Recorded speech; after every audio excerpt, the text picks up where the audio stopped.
have to master, and then master those standards, then we bump them up to the next class. So there's always a chance for kids to be challenged by rigorous work.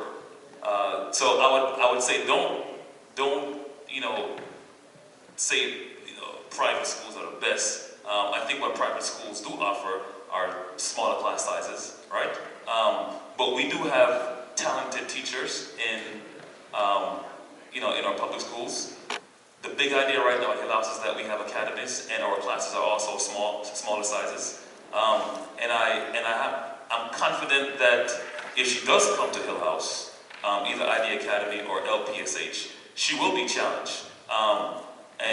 And she will get a wonderful education. And don't forget that it's a global economy. And she will have to learn to work with people who have,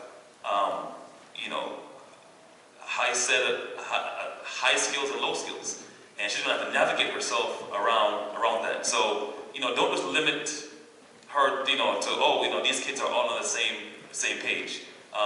She's gonna have to learn to deal with people with different skill sets, different cultural backgrounds. But I think there's schools in New Haven that are offering some rigorous work. So I would just say, I'm sitting here, listening to you talk, and you can hear the anxiety in your voice, and I think the anxiety that you're feeling about what will be the right place for my daughter and what will best challenge her are not unique to you, and that's why we are all here. It's why we do this work.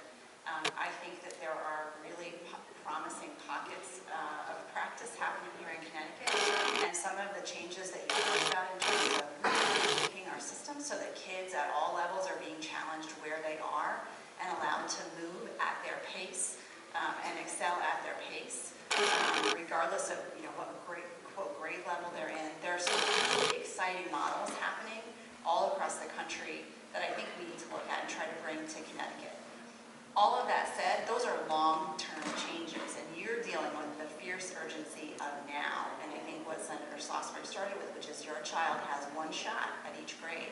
And unfortunately, in too many of our districts, there are lots of kids, especially at the school level, just as they look around, don't have enough access to high-quality options. And I think we've got to look at expanding those so that kids who have that fierce urgency of now have a place to go that will meet their needs and challenge them while we're also making